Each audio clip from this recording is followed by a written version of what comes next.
Today's episode of Great Company is going to be unbelievable. We're outside of the studio because we have a guest all the way from the US of A, America. His name is LL Cool J. He's a complete OG in the hip-hop rap world. He's a massive movie star. He filmed one of my best movies ever, which is Any Given Sunday. He was incredible in it. And I'm going to sit down with him today and talk all about his life. His life has had so many things going on, from his mum being shot in front of him to creating music with some of the biggest legends and starring in some of the biggest movies in the world. Get ready for this episode. It's going to be incredible. Now, if you haven't subscribed to our show already, please do it. It just takes 1 second. You click the subscribe button and it does wonders for the show. It means we can keep getting guests on like LL Cool J. Okay, get ready for this. Here we go. Enjoy this episode of Great Company with LL Cool J. What up, it's your man LL Cool J. I'm in great company. Oh, the big thing for me right now is, like I was saying to your team and everyone, I don't even know what to call you, so I haven't said anything. It's one of those nervous. Do I call you LL Cool J? Just call me LL. I can call you LL? L works, yeah. Okay, I'm going to call you, because I was thinking about your name, LL Cool J. There is no way that I could ever pull that off in my life. It depends. I don't know. I mean, if you owned it, you owned it. I don't think I could ever own it. No That's ways. the only reason why, though. Ah. That's why. Because you just owned it straight away. 100%. Because, I mean, you know, I'm a little kid, 16 years old, and decided I wanted my name to be Ladies Love Cool James. I had all these other dudes, my man Playboy Mikey D. This one's Red Hot Lover, this one's Lover that. I'm Ladies Love Cool James. I mean, I just owned it, bro. Just go for it, baby. Make it happen. Wait. So there was Playboy who? Mikey D. Playboy Mikey D. Yeah, and then there was couple of other dudes, Red Hot, like Lover This and Romantic This, like in the neighborhood. We were all just coming up together. You know what I'm saying? Mine was Jam Pot. So what's wrong with that? That is not sexy. Like, what? That is not sexy. It depends on what pot you jamming, I guess. I don't know. It depends. It depends, bro. I mean, I feel you, but it depends. You know what I mean? Ain't the worst. So take me back to, because I need to get into your mind when you're like a kid, right? Yeah. You're like the OG. We're talking to my team. The team, I can't tell you, are so excited, especially Jacob. He's so excited. He can't. And we were talking about what you've done and what you created. And it's amazing. And staying relevant for so long. Where did your creative genius come from? Truthfully, where do you think? You have to love what you do and have the ability to do it. Okay. So it's like I don't care how many schools you put me in, I was never gonna play soccer like Messi. It just was not gonna happen. I wear size 14, it's ridiculous, tripping over myself. It was never gonna happen. There's no universe where I could see that happening. There's no, you know what I mean? So what am I saying? I'm saying that, I was just telling somebody earlier, it's one thing to roll a dice on swimming the English Channel, but you better know how to swim. You could talk that LeBron talk. You could talk about you playing basketball all you want. But LeBron was born to do it. I would argue that not every guy who made it that far was born to do it. He was born to do it.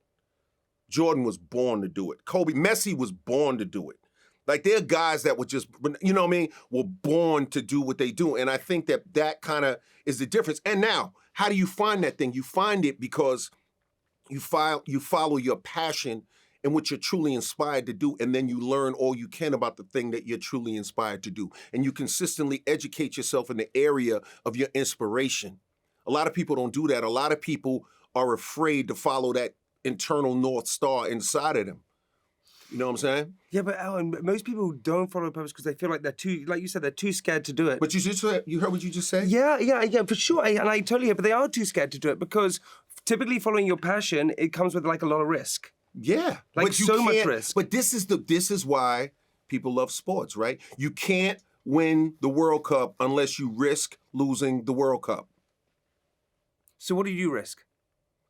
Every time I put a project out, people could say it's trash. People could say it's stupid. Every time I put a film out, it could flop. Every time I put a book, anything you do, there's a chance that the public is going to not like it. Everything I've done, I'm not even bad 1,000. I've had things that were panned, things that people hated, and you know what? It didn't stop me from moving forward. It didn't stop me because I did it sincerely. Maybe it didn't hit the mark, and I kept it moving. I kicked at the goal. It didn't go in the net. I kept playing. I shot the shot. It bounced off the rim or I missed it completely. I kept going. It's like Kobe back in the days. He shot those shots and he air balls. You keep going. So it's like, that's the thing. I think people get caught up in the idea. A lot of people get caught up in the idea of figuring out how they're going to do something perfectly so as to never have to suffer any sort of criticism. And that's like a huge mistake because you're basically letting the world dictate to you whether or not you're going to pursue your dreams. But it's that resilience, right? You got to have that resilience. You get knocked down 8 times, you get up 10. You just got to keep going. You got to keep going. And we don't have that in us. We stay in like a safe lane because we're too scared. Right, and live a life of quiet desperation, right? True. I think it was Thoreau who said that. Men live in quiet lives of desperation because they're not willing to go out and venture out on the road less traveled. You know what I'm saying? And go after that thing that they want. You know what I'm saying? So to me, you gotta go after that thing you want. But where did you learn that from? Was that your mum? Was that your grandma? Where was it from? So, yes, my mother, my grandmother. You know, my grandmother used to always tell me, if a task is once begun, never leave it till it's done. Be thy labor great or small, do it well or not at all. Say that one more time. If a task is once begun, never leave it till it's done. Be thy labor great or small, do it well or not at all. And my grandfather was like, you know, this is a guy who shined shoes, then worked at an airport as a baggage handler, and then went to school for engineering. So 1 minute, you know, and my mother, like, put all of her energy into me and worked 2 jobs and, you know, was shot. And they said she would never walk again. And she walked again. So you're around a lot of people that resilience comes with it. You learn early on that it's up to you. It really is up to you. Yeah, but dude, I feel like it's an amazing mindset to have. I read that your dad, as you said, your dad had divorced your mum, and he came back, and he was so upset. Well, they separated. They separated, right? Yeah. But he was so upset that he... Yeah, he shot her. And he shot my grandfather. Yeah. Yeah. Which yeah. is a pretty heavy thing to experience as a kid. How old are you at that point? I was 4, but I was there. Do you remember it? Of course. Absolutely. 100%. And, you know, you learn a couple of things, how to follow directions. Because my grandfather, he was a war veteran. He was in World War II. He told me, go back. He was shot. He was bleeding. Go back. Bullets are whizzing because it's a kitchen. So there's a side door. There's the sink. It's a small, you know, like think about a small house or flat. This is in Queens, it's right? in Queens, New York. Small house, very small house. It's a house, but small. You got this, the door's right here. He's across, beyond the door, on the dining room floor, over there bleeding. I'm walking here. I'm a little boy, so I'm beneath the sink. I'm walking. The bullets are hitting the refrigerator. Mother's laying right there. He says, go back. And he's bleeding and all that. So he said, go back. Go back. So I went back, went and got some towels, went around another way in the house, brought the towels to him, gave him the towels, and he's like, you know what I mean? Yo, it's just like, that calmness in that moment of chaos, he's calm. He was calm. And it taught me to be calm. You know what I'm saying? And I was calm. It was crazy. Does that do anything to you, like mentally, or do you just kind of? Because I remember this is I can't even. I'm trying to compare it, but I'm gonna try. When I was about 8 years old, this car reversed into my mum. Oh, wow. But it wasn't that bad, but it reversed into... Bro, it ain't contest to see you. There's a lot of bad stuff happens in the world, bro. It's cool. Tell me your story. Please, everyone feel sorry for me. My mom got reversed into by a van. Yeah. Come back, Mom. But she did, but the whole... As a kid... It was devastating. Beyond. Yeah. Beyond to where my mother, my rock, invincible. Yeah. Invincible. Yeah. That she was suddenly injured on the floor. Yeah. And I didn't know what to do. Yeah. I was shouting for help. I was screaming for help. But you're saying you stayed calm in that moment. You listened to your grandfather and you stayed calm. Yeah. Yeah, and you know, that's powerful. It's strange. It's strange. But you know, you learn early on, man. I don't know, man. It's we're all here for a reason. You know, and, you know, you look at the genre and you look at what happened with the hip hop and the role I played in being one of the guys who helped move it around the world and helped do some things. Here for a reason. So, What do you think you're here for? Really, truly. I think I make people's lives better by giving them an escape. I think that there are doctors who do medicine, who provide one service biologically and physiologically. I think that me as an artist, I provide a service to the soul and to the emotions. I give people an escape from everyday life, maybe the toil of everyday life. People are janitors. People are delivery drivers. It's freezing outside. They're delivering stuff. Maybe they're lifting up crates. They're delivering sodas. We got all of this technology, but you still got people driving vans and delivering Pepsi.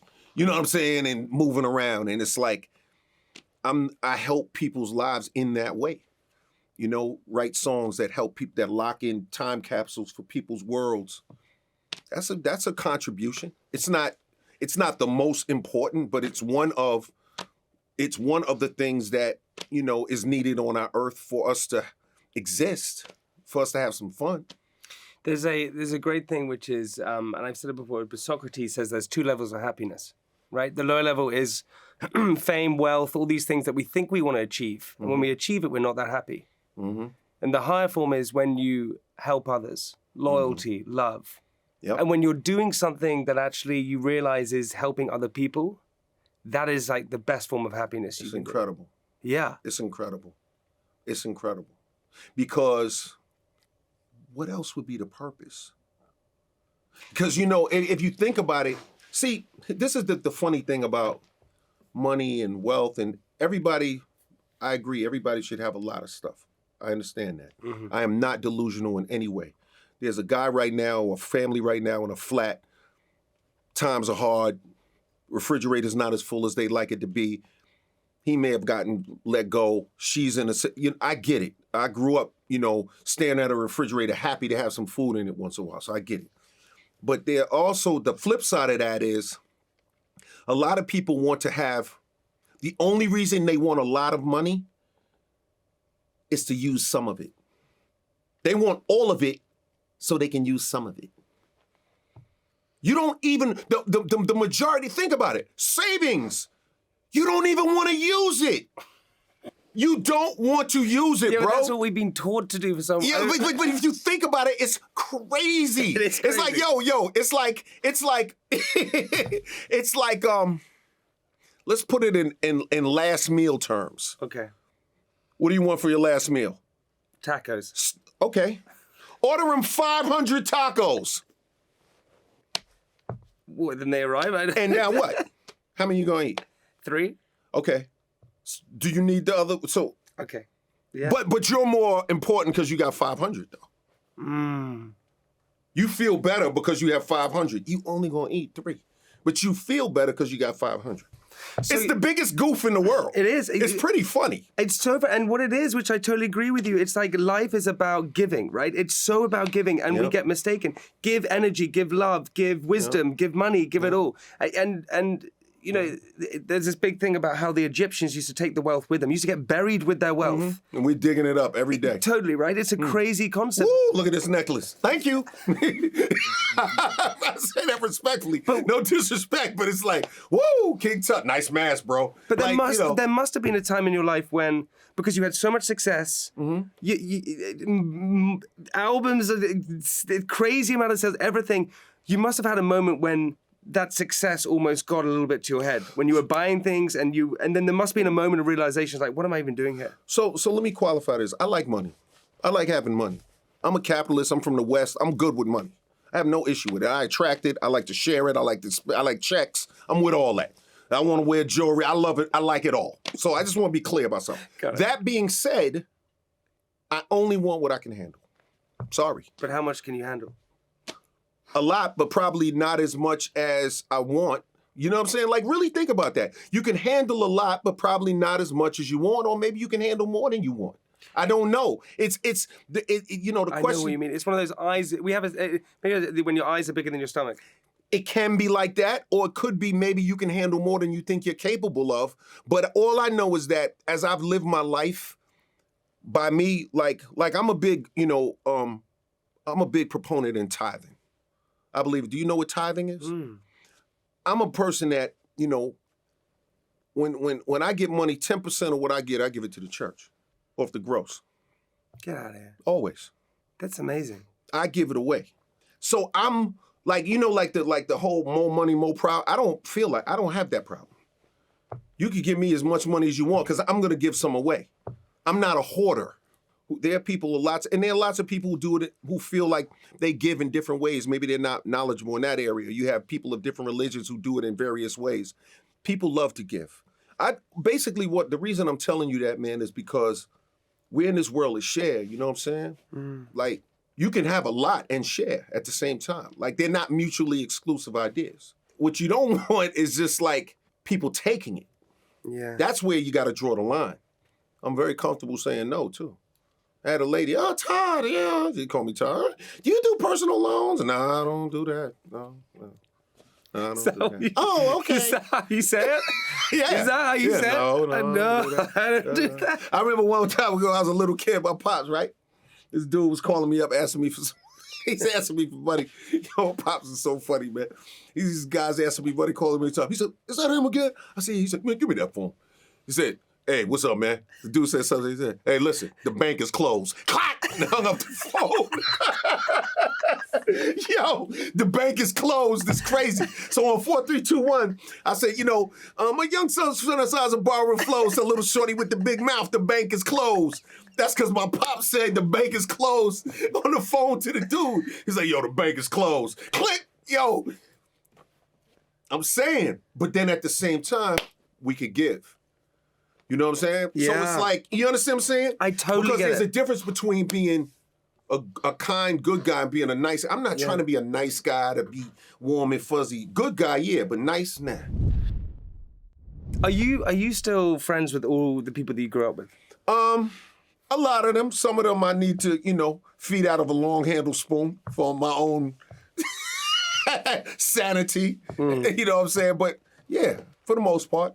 I think, listen, man, there's no reason, you know what I'm saying? You're going to outgrow people on some level, but on some levels you should be always connected to where you come from. No, because I was listening to something that you spoke about, or a show that you were on, and you were talking about the fact that what you realize as growing up is that like connections is the most important thing. And as I got older, I realized that connections is everything. Like all the stuff like work and things like that we do is great, but you need connections, right? Yeah. So what I was saying is that the people you live with every day and that you work with every day and the people you're around, you think that you're around them more than the people that you're calling your family, but you're forgetting, you don't realize that these are your family. And these are real relationships.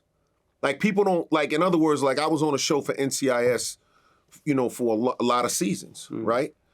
So they have like grips and electricians and guys who did other jobs out behind the camera that I'm friends with. It does not matter to me whether they were on camera or not. We develop friendships. So what I'm saying is when you work with people, when you're around people, those connections really matter in life. You know what I'm saying? Because we kind of get caught up in this idea of like people having to qualify for friendship based on some kind of weird standard that you have subconsciously floating in the back of your mind. And that has nothing to do with reality. The reality is that these are the people you're around every day, so you need to just be grateful for that and just treat people with love and keep it moving. You know what I'm saying? Yeah. Because it's one of those things, right? Like, not everyone has like a good family life, but then you can go out and you can kind of find your friends and find your group and choose to. And you kind of, which is so strange to me because sitting with you next to you now, we've never met. Dude, you got a good vibe.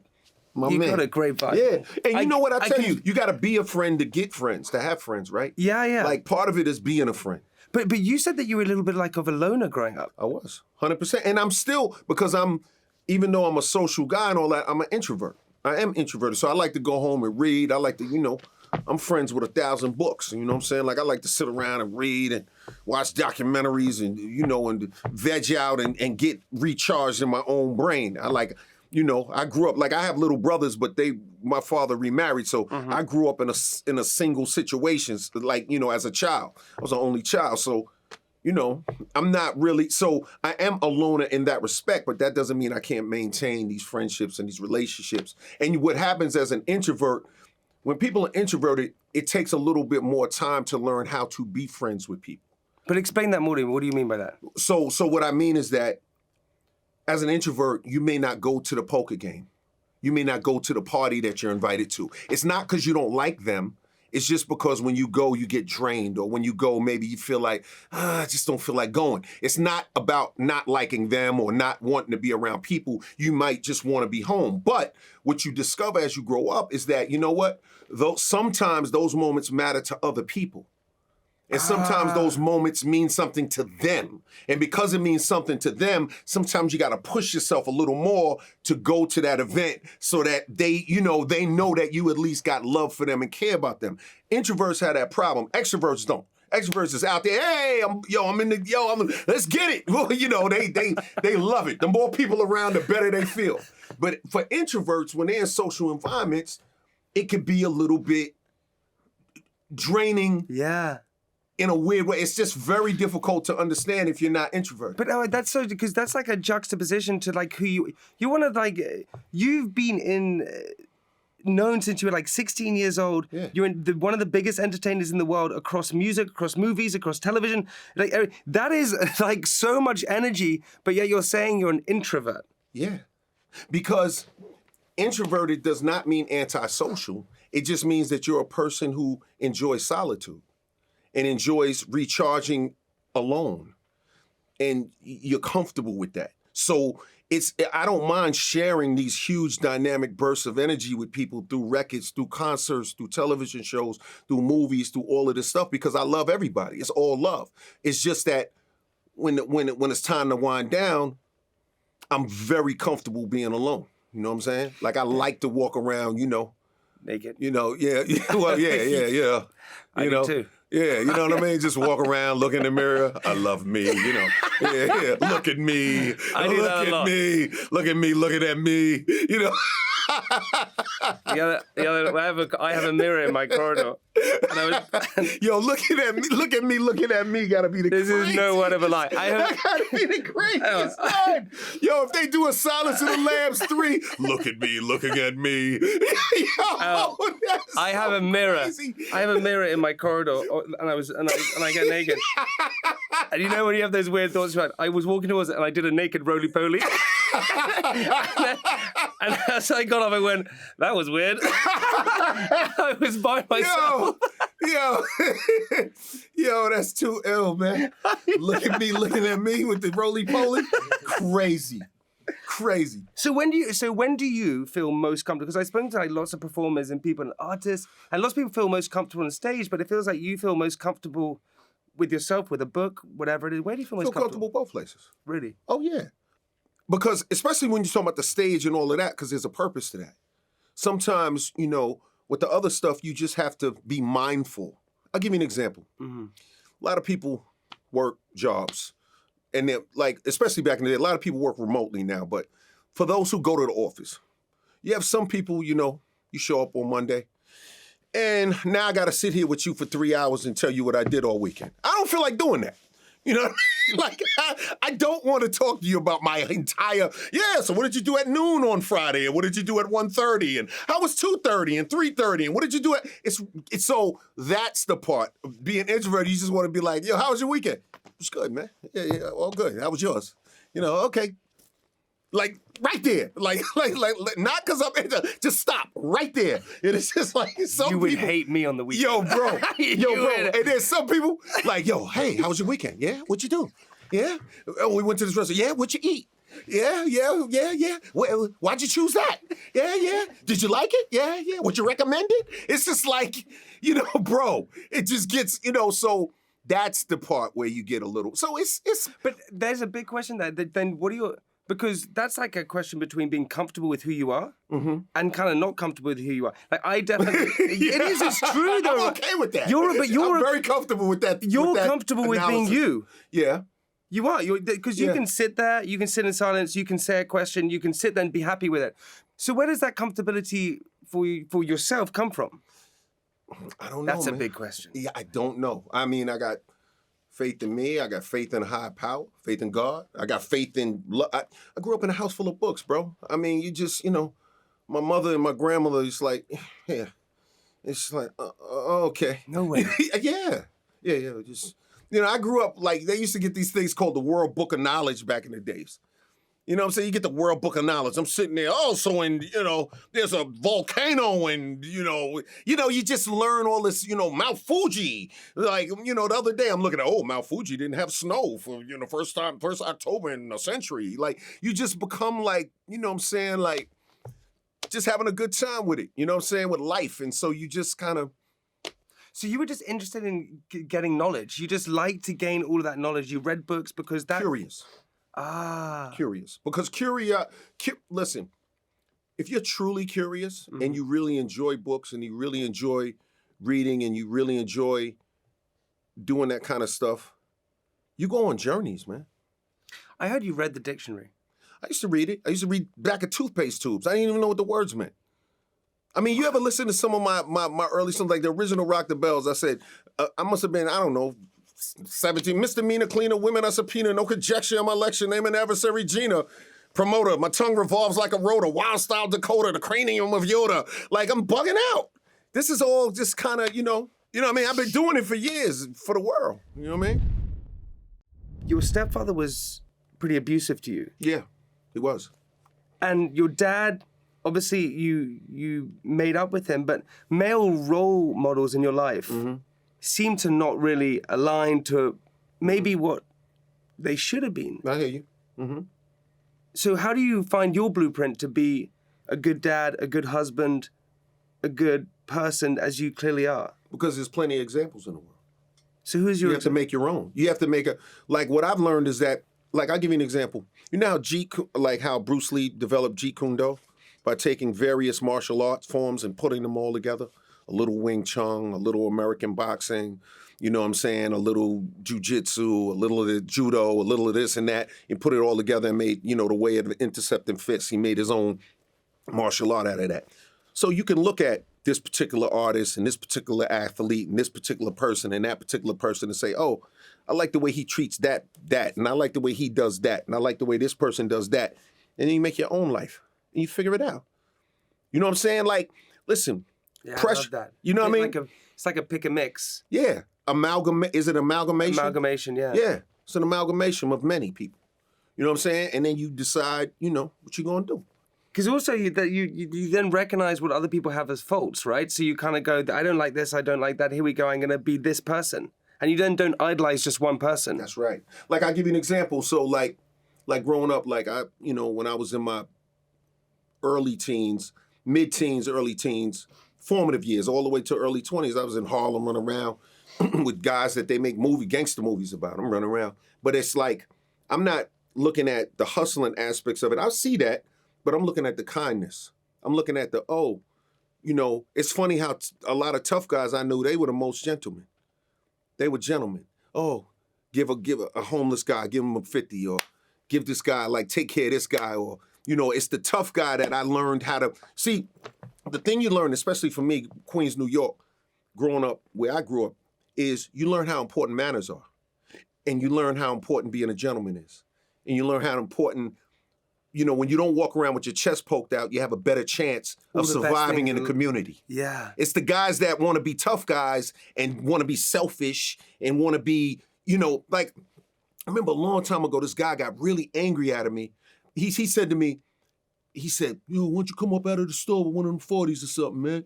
You know what I'm saying? And he was an older guy. And, I kind of felt like he was trying to press me a little bit. That's the way I took it. So I didn't get it for him. And then he wanted to fight. And then one of my dudes was like, yo, blah, blah, blah, stopped him, right?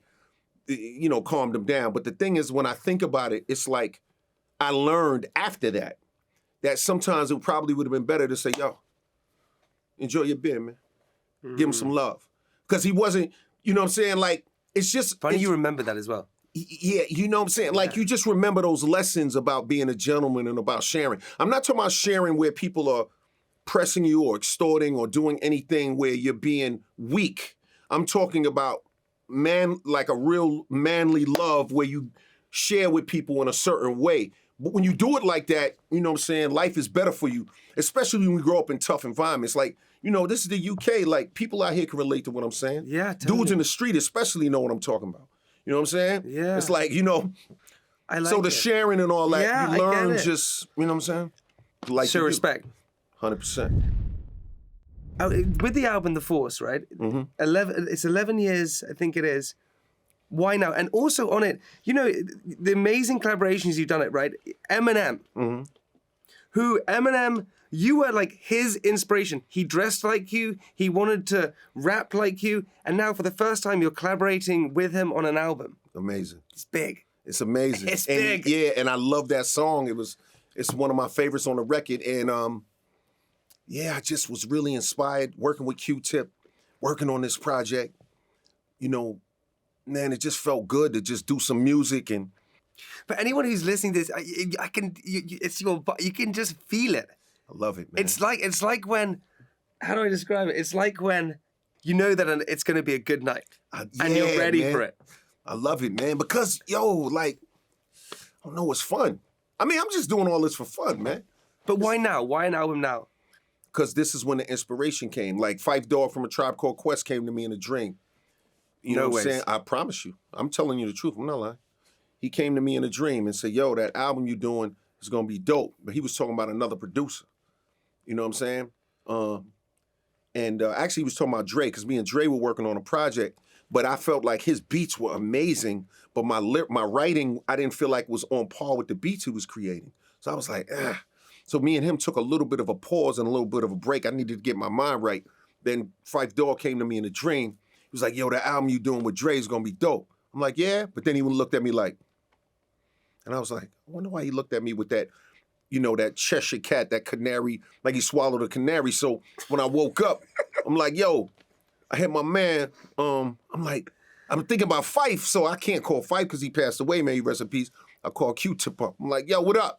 He's like, yo, what up, big bro? I'm like, yo, come on, man, I said, I want to do an album, man. He said, well, what kind of album you want to do? I said, man, I want hot sauce, fried chicken, pickle juice, barbecue. I want to have the blackest barbecue in the world and invite the whole world to it, though. He like, yeah? I'm like, yeah. He's like, all right, say less. So I got with him, and we made The Force. The Force is an acronym as well, right? Frequencies of Real Creative Energy. When you thought of that, you were like, hey, there we go. It felt good. It felt right. Yeah, it felt right. It felt right. It felt right. Apparently there's an amazing story behind Mama Said Knock You Out. Oh, yeah, of course.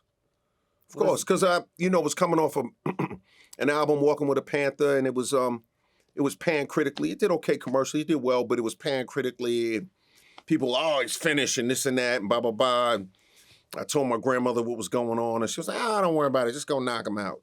I was like, oh. I was like, yeah. So then I just, my man Bobcat had that loop. And we up in my condo, and we got, 900 champagne bottles on the wall. We run around with an old English, and he plays the SP 1200, in the room full of guys. I'm like, don't call it a comeback. And the beers going up in the air. And it was crazy. It was crazy. Yeah, yeah. What is the difference between having done the new album now to like back in the day? What is the difference? I mean, there's a lot of difference, right? But what is, in your mind, the difference between the two now? Or Not the music much. industry? What is The music industry? The music industry. So back then, when you were starting out with your friends and you were remembering numbers and waiting for someone to give you a chance compared to what it is like now? Wow, that's a really great question. So I think it's so complicated. I know that's a terrible cop-out. No, it's not, but it's a good... But it's so complicated because, see, you got to remember, back then... It was free. The music industry didn't know what they had. So you flying under the radar. Nobody sees you coming. You know what I mean? Yeah. It's like, the FUBU Gap commercial. It's just like, oh, yeah, whatever. Oh, rapper. Oh, yeah. Where's Cameo? Word up. Like, oh, yeah, what's Cameo? That kind of thing. Whereas now it's like, do you see what I see? You know what I'm saying? Now it's like, yo, the feds is on us. You know, it's like, it's a different. Because you can't hide anything. No, it's just completely different. It's just completely different. And is that good or bad? Neither. Okay. It just is what it is, because it only becomes bad when it affects your creativity. And it's only bad if you do bad deals. Then it's bad. But it's good if you do good deals and you remain creative and you keep it moving. So it's, because it's like a wave, right? You can be under the wave, embracing a reef with all your heart, or you could be on top of the surfboard doing your thing. So the wave ain't bad. It's your position relative to the wave. Everything's about context in life. You know what I'm saying? That analogy. I like that. That's good. I also, apparently, you can say Rick Rubin's number off by heart, his mobile number. Yeah. No, it was the dorm room number, 212-420-0666. Yeah, I remember that. Why do you remember that so well? Because, bro, I wanted him to answer that phone, baby. I needed him to answer that phone. That's how bad I needed him to. I need you to answer this phone, someone listening here or watching this, right? Like, that is the difference between success and not success. Just never taking no for answer. Knocking down that door. Yo, let me tell you something. The difference between success and no success,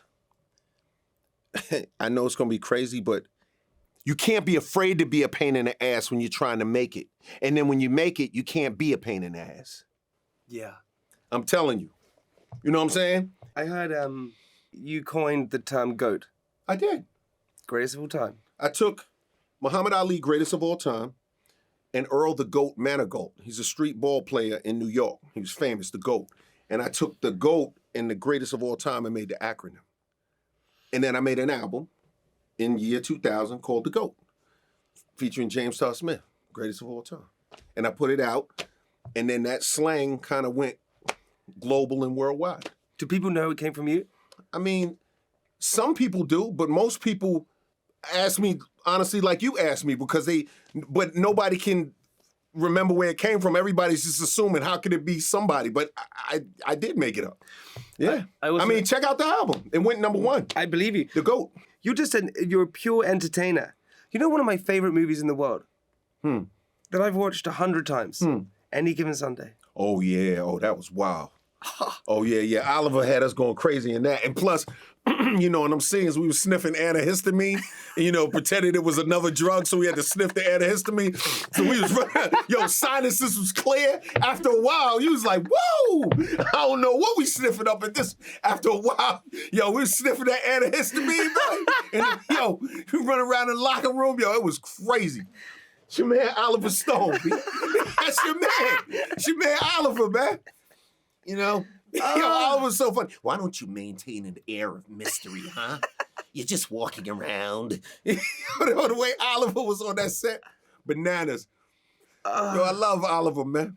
Forgive me, but I gotta tell you this one story. Oliver, I love you, Oliver. Please forgive me. I gotta tell this story though, bro. We in there, man. So we on the set, right? Oliver's smoking a joint, right? So he's sitting there and everything. So somebody's like, people looking like, look at Oliver's pants. His pocket is smoking. People like, what's going on? He had put the joint in his pocket without putting it out. His assistant is beating on his pants. His pocket is smoking. Oliver put a lit joint in his pocket, man. Gone, B. Out of control. Out of here. Out of here. Don't direct don't direct yourself, Al. He's talking to Al Pacino. Man. Don't direct yourself. Al's like, Ollie. You should share the screen with Al Pacino. Yeah. Yeah, what? We hung out, went to dinner. Good guy? Oh, he's a great guy. He's so funny. He's so great. Gives. A loving dude, the best. I mean, he's acting, and I'm sitting there like, I'm like looking at him act. And at first I'm like, does he remember his lines? And then all of a sudden I'm like, every line is coming out so new and fresh that it's almost like you think he forgot the line. He's so good that, every new thought is so new that you're like, it was unbelievable working with him. He's amazing. So forget about it. Oh, listen, I could sit with you for ages. You've been doing this all day. So Unless you wanted it all day, I'll say it all day with you. We like to end with 8 questions. Okay. Quick fire. Okay. You can be as honest as you want. Okay. What's a saying or phrase that always makes you smile or cheers you up? Get money. Whatever, that little Kim Jr. Mafia record, come on. Get money. Love that. Love that. Best compliment anyone's ever given you? I love your music. And I'll tell you why, because I was a teenager, you know what I'm saying? And I was in a McDonald's just standing there getting a shake. And I only had about 3 songs out. And the girl said, hey, I like your music. And it made me feel like, oh, I have music. Not just a song, music. It made me feel recognized like I had a body of work. It was it's very different when somebody says, I like that song. When they say I like that music, that was a wider, deeper compliment for me as a little kid with 3 songs out, you know? And it's your true love. Yeah. What scares you most about yourself? I'm not afraid of me. Good answer. When was the last time you cried and why?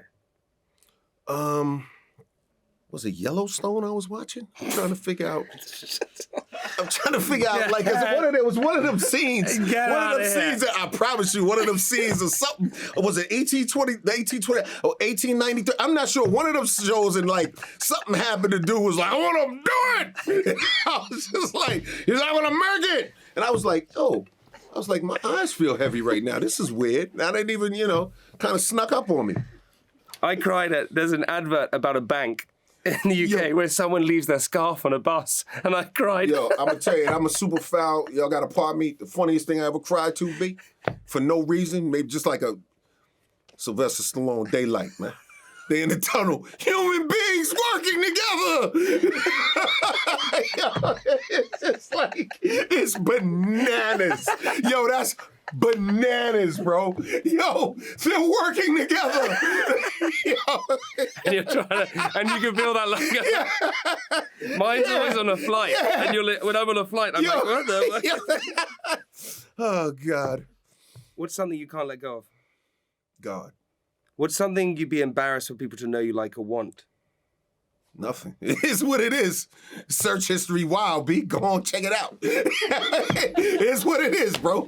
I mean, yo, everybody crazy, man. Everybody's out of their mind, bro. That's it. Like, at the end of the day, if we all had cartoon bubbles above us that typed out what we were thinking and what we were doing, it'd be crazy. Everybody would be different. So true. Nothing. What turns you off? Arrogance and that pompous kind of spirit. I don't like that. Because it has nothing to do with talent. What turns you on? Good energy, sexual energy. You know what I'm saying? If you really talking about it. You know what I'm saying? Like, But Oh, yeah. I know what you're saying. Yeah. Just, keep that, simmer down, though, bro. Okay, I'll chill out. Yeah, simmer down, baby. Shit. Mm-hmm. Yeah, this ain't Brokeback Mountain, bro. You know what I'm saying? This ain't the Brokeback interview, B. You know what I'm saying? You make a remake. Oh, my God. What do you like most about yourself? The fact that I still love people. And I didn't get caught up in the, the fantasia of fame and fortune. You know what I'm saying? Like, last final one. Favorite ever lyric you've written? Oh, wow. I mean, don't call it a comeback's pretty hard to beat, man. That's a pretty hard line to beat. In a lot of genres. Don't call it a comeback pretty rough. But that's a pretty rough one right there, man. It's pretty good. Yeah. Al, you're the GOAT. Thank you, man. I appreciate Much it. love, bro. Appreciate That's you. amazing. Thank you so man. much. Thanks so much. That's amazing.